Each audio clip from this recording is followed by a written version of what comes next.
Y esto es interesante, porque uno puede aplicar un triage de pie diabético.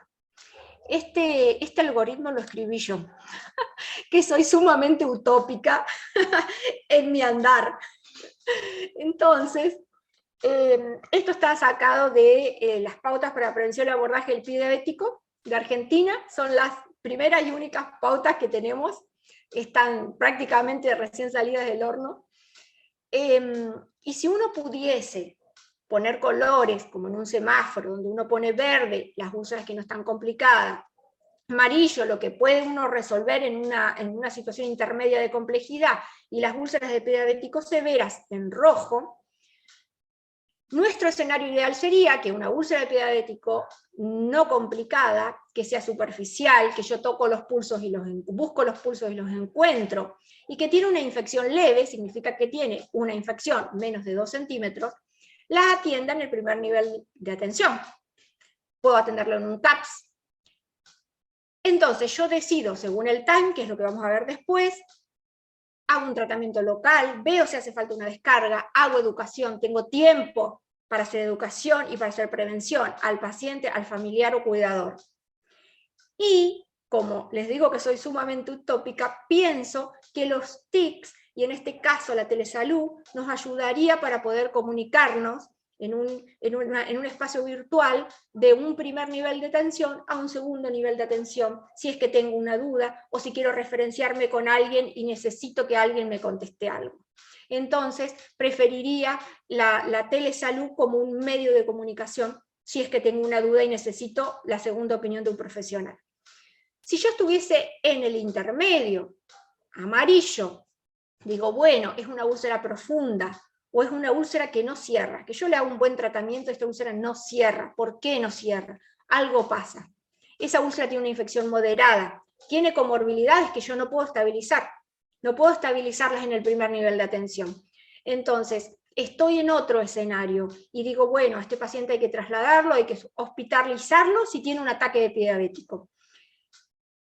Y tengo que mandarlo a un segundo nivel. Y yo, desde el segundo nivel, podría coordinar su seguimiento. Después, cuando le doy el alta y hago todo lo que tengo que hacer en mi segundo nivel, puedo coordinar el alta, y sería adecuado que yo pudiera coordinar un alta seguro a un paciente que se está yendo con una infección de pie diabético bajo tratamiento. Y también pienso que los TICs nos podrían ayudar.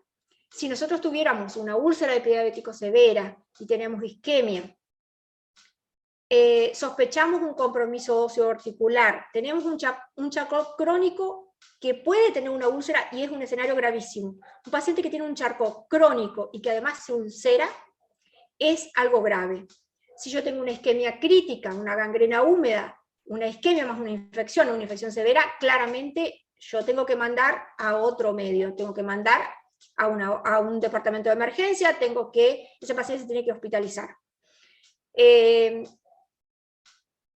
Y también yo podría, cuando doy de alta a ese paciente, comunicarme con los otros médicos de los otros niveles y poder mandar a ese paciente de una manera segura. Los factores que me perjudican para la infección entonces son la diabetes mal controlada, la hiperglucemia, la neuropatía, la neuroartropatía y las condiciones asociadas a todo lo que es hipoxia. Entonces fíjense que acá nosotros ya estamos pensando que si tenemos una persona con diabetes que tiene una úlcera, probablemente esa úlcera esté infectada en el 60% de los pacientes. En este estudio se vio que había biopelícula en heridas crónicas casi en un 80%. Y estos son los signos y síntomas encubiertos sutiles de infección. La hipergranulación, y les muestro una foto porque no es fácil de poder diferenciar lo que es una hipergranulación de un tejido granulante verdadero. La hipergranulación se ve así, como más oscura, como más bordó, pero brillosa. Y cuando uno pasa una gasa se descama y se desarma todo ese tejido y se nos va en la gasa. Puede sangrar, puede ser una granulación friable, puede haber puentes o puede haber bordes que estén socavados, va a ser una herida que no cierra, que aumenta el exudado, aumenta el dolor y puede tener olor. En cambio, los manifiestos son lo clásico que sabemos, el eritema, el calor, la hinchazón, la secreción purulenta, que se agrande la úlcera, un paciente que nosotros venimos viendo y esa úlcera se agrandó, que tenga un dolor nuevo, un paciente que ya conocemos y que de golpe arranca con dolor, o que aumente el mal olor. Y acá tenemos manifiesto clásico, ¿sí? Tiene eritema, tiene bordes muy macerados, significa que esa úlcera está alargando mucho líquido, es una úlcera exudativa, hay eritema, hay hinchazón, también había aumento del olor, y cuando nosotros entramos con una sonda canalada, tocábamos hueso, había una osteomielitis. Alta sospecha de osteomielitis, sí, introducimos una sonda canalada, un objeto romo estéril dentro del orificio y tocamos hueso. ¿Y qué es el ataque de pie diabético? Esto es importante porque es un concepto nuevo. Es la afección del miembro inferior, del pie, de una persona que tiene diabetes, y que si yo no intervengo rápidamente en ese pie, esa persona puede perder el pie o puede perder la vida. Esto es una emergencia, es el único concepto de emergencia que tenemos en pie diabético, porque todo lo otro nos da tiempo, pero el ataque de pie diabético no nos da tiempo. El tiempo es tejido. Si nosotros demoramos, el tejido se va muriendo con el transcurrir de las horas. ¿Cuánto tiempo? 12 horas. Esto se asimila al infarto, se asimila a la ACV y se llama ataque de pie diabético. ¿Qué incluye? Hay necrosis de los tejidos, puede haber una colección, y por ahí es una de las formas de presentación más frecuentes que haya una colección. Puede haber isquemia progresiva y puede haber un Charcot agudo, no crónico. Esto requiere intervención urgente. Entonces, este es el artículo original del ataque de pie diabético, lo escribió Bass hace varios años. Es muy interesante porque es la primera vez que él nombra esto como un ataque de pie diabético, y a partir de ahí lo empezamos a utilizar. Y el título de su artículo es demasiado tarde para retirarse. Y tal cual es eso la frase que más describe lo que es un ataque de pie diabético. Cuando nosotros tenemos un ataque de pie diabético, no nos vamos, no dejamos al paciente, no lo dejamos en consultorio externo, tratamos de mover cielo y tierra para solucionarlo, y también es interesante saber que, imagínense que en el Reino Unido, imagínense en Latinoamérica, el 40% de los pacientes son derivados más de 2 semanas después del contacto inicial con un profesional de la salud. O sea, el paciente no llega rápidamente, no tiene un acceso rápido a los equipos multidisciplinarios de pie diabético. Muchas veces ni siquiera hay un equipo multidisciplinario, ¿sí? Y eso hace que empeore y que aumente la probabilidad de amputación. En este artículo también él describe algo que es frecuente, que muchas veces un paciente puede tener una infección grave de pie diabético y no va a tener fiebre, o puede sentir como si estuviese engripado. Siente como si estuviese engripado, quizás se siente decaído, pero no tiene un cuadro sumamente florido de infección de pie diabético, y sin embargo la tiene. Eso es interesante, hay que tenerlo en cuenta. Los tipos de ataque de pie diabético, tenemos dos, el típico y el atípico. El típico es el infectado, y yo creo que es el más frecuente. Fíjense en la foto claramente tenemos una infección, tenemos un absceso, hay aire dentro de las partes blandas. Eso es un típico ataque de pie diabético. Después tenemos lo atípico, lo que es un poco más difícil, no está tan claro, que es la isquemia, que en este caso en la imagen tenemos una gangrena seca, y el Charcot agudo, que es un poco más complejo. El Charcot agudo es un poco más complejo de diagnosticar. Entonces, ¿qué nos propone este primer artículo de ataque de pie diabético? Y es lo que proponemos en el momento también, después de más de 10 años de la publicación de este artículo. Esto es lo que proponemos y que todavía no se logró. Protocolos de atención en departamentos de emergencia para que los médicos de guardia sepan qué hacer con ese paciente y a dónde dejarlo, y qué es lo que próximo, los pasos a seguir. Un rápido aviso a los equipos de pie con acceso a las 24 horas. Eso es muy difícil en Argentina, prácticamente el Hospital de Clínicas es el único que tiene esta modalidad. una atención centrada en el paciente, políticas sanitarias que apunten a salvar el pie, y esto es complejo, hace falta que sensibilicemos a muchos sectores diferentes, prevención y detección del pie de riesgo, porque si nosotros prevenimos eso, probablemente podamos evitar un ataque de pie diabético, el rápido acceso de una persona que tiene una úlcera en ese momento, una úlcera activa, que rápidamente pueda acceder a los servicios de salud, y la educación a la población y la alerta de que si le pasa tales y tales cosas, tiene que venir rápido y no quedarse en su casa y esperar a ver qué pasa. Los desencadenantes pueden ser el roce del calzado, pueden ser traumas, cuerpos extraños, hemos encontrado de todo. En esta foto tenemos un objeto metálico que es con el que abrochamos el papel.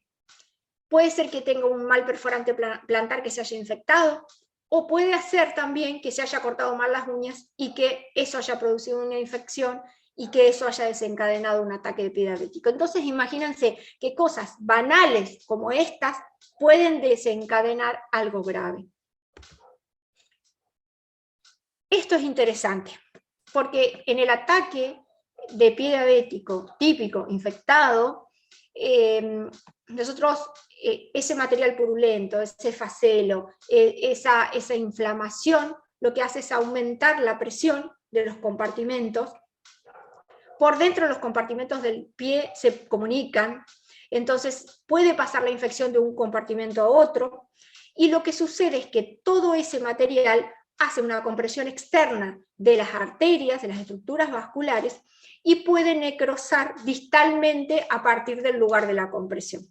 Entonces pasa esta imagen que ustedes ven, que es bien característica, y que pareciera que tuviese el paciente una isquemia, pero cuando nosotros tocamos los pulsos están presentes. Esto es otra cosa, es una infección tan importante que comprime las arterias desde afuera, y por eso es que vemos esa imagen similar a que el paciente tuviese una isquemia. Pulsos están presentes. En cambio, en un ataque de pie diabético isquémico se ve otra imagen, se ve esto que les muestro acá. Nosotros tomamos los pulsos no están, claramente no están. Fíjense que hay gangrena, puede haber gangrena húmeda, y es mucho peor que la gangrena seca. La gangrena húmeda es mucho más grave.